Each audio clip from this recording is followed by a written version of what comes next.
Monsieur Philippe Delbecq, bonjour. Bonjour, monsieur. Camille Chen, journaliste à Radio LCF, bonjour. Bonjour.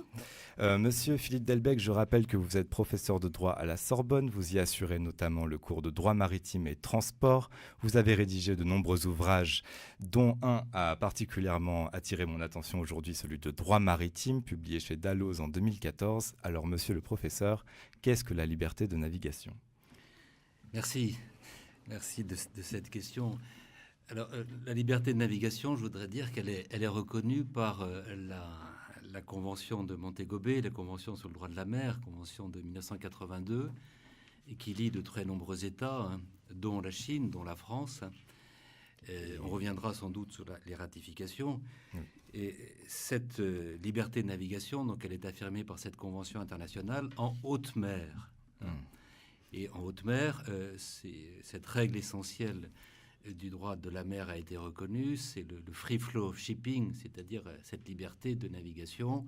Et en haute mer, les États ne peuvent pas exercer leur souveraineté. Bon.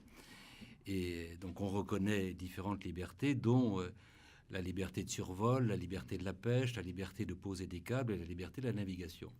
Ça, c'est le principe absolu pour la haute mer. Mais la liberté de navigation, elle n'est pas reconnue en dehors de la haute mer.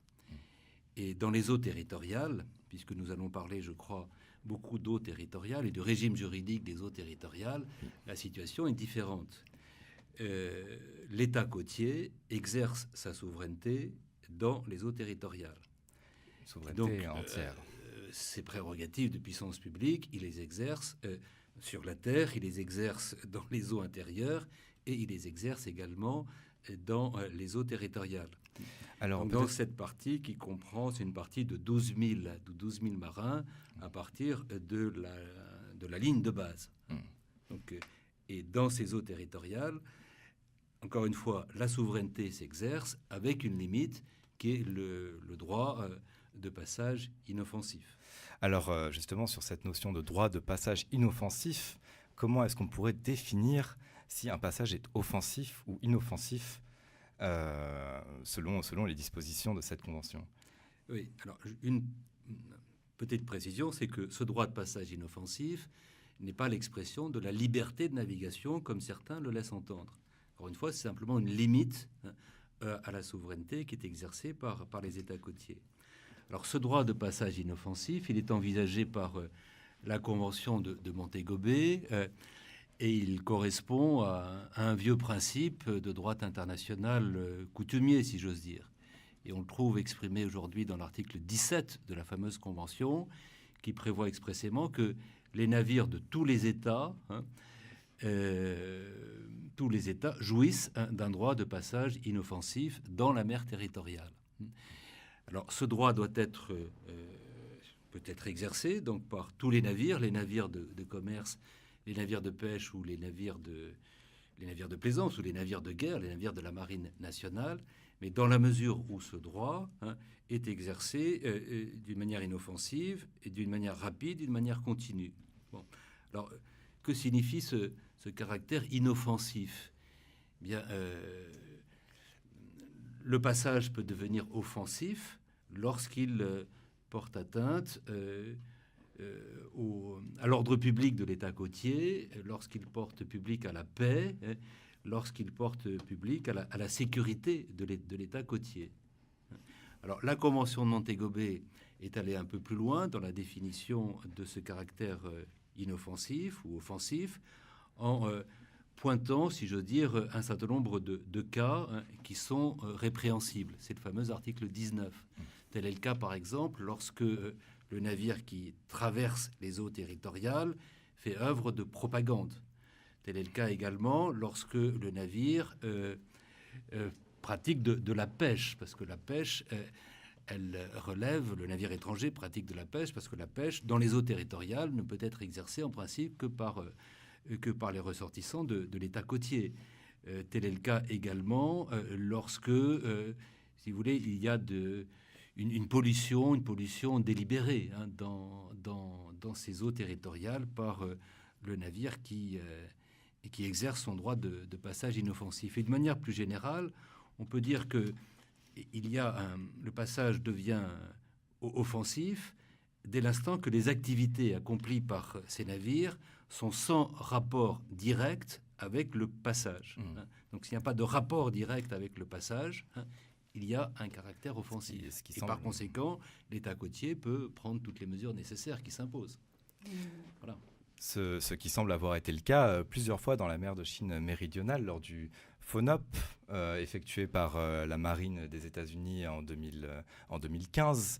Mais cette pratique fait suite à un certain nombre d'autres opérations qui avaient eu lieu plus tôt et qui suscitent toujours l'ire de la diplomatie chinoise, justement. On peut imaginer que la diplomatie ou la prise de position chinoise, est-ce qu'on pourrait imaginer par exemple que ce droit dans ces dispositions du passage inoffensif puisse évoluer en termes de jurisprudence en droit international du fait des pressions diplomatiques qu'il pourrait y avoir de certains États qui n'acceptent pas ces dispositions telles qu'elles sont pratiquées aujourd'hui? Une évolution. Alors, on peut toujours concevoir des évolutions, mais la Convention, elle existe. Il faut l'appliquer. Elle est relativement récente. Les ratifications sont relativement récentes. Et il faut donner donc un peu de temps aux États pour mettre en œuvre cette convention, pour appliquer cette convention. Il y a de la jurisprudence qui commence à s'élaborer, à la fois la jurisprudence qui est développée par la Cour internationale de justice et de la jurisprudence qui émane du tribunal du droit de la mer. Mais cette jurisprudence, elle est quand même assez lente à se construire. Alors, y aura-t-il des évolutions sur cette question du droit de passage inoffensif? Pas dans les médias, certainement pas dans les médias. Pour l'instant, il y a quand même des positions qui sont assez... Enfin, des façons de concevoir ce droit de passage offensif ou inoffensif qui ne sont pas les mêmes, qui ne sont pas convergentes. Donc je pense qu'il faudra un certain temps pour assister à un certain nombre d'évolutions. À supposer que ces évolutions méritent d'être reconnues. Moi, j'en suis pas persuadé. Le texte, il faut l'appliquer. Il est assez clair, me semble-t-il. Il faut l'appliquer.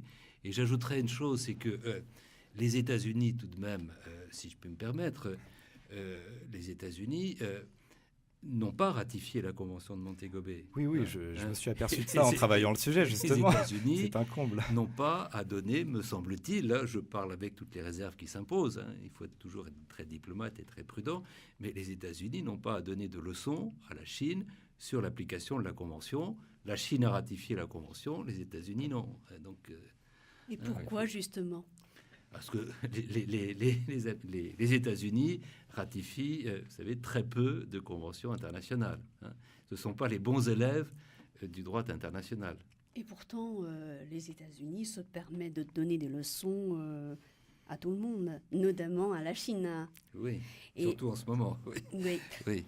Alors, je voudrais savoir si le droit de passage revendiqué par la Grande-Bretagne est inoffensif. Si tel est le cas, pourquoi le gouvernement chinois a réagi? La question, c'est de savoir, encore une fois, si ce passage par certains vedettes ou certains destroyers, je ne sais pas quels sont les navires qui ont été envoyés ou quel est le navire qui sera envoyé exactement, reste à savoir si ce droit de passage a une relation, enfin si effectivement ce passage... le fait de traverser ici la mer territoriale chinoise a une relation directe avec le passage. Est-ce que cette activité a une relation directe avec le passage? Le passage, si vous voulez, on construit personnellement le passage. C'est un navire de commerce qui fait son voyage maritime. Il a de temps en temps besoin de traverser des eaux territoriales. Donc on a conçu ce droit de passage avant tout pour les navires de commerce, les navires de la marine marchande. On l'a pas conçu pour des navires de guerre qui veulent donc faire pression sur certains États côtiers.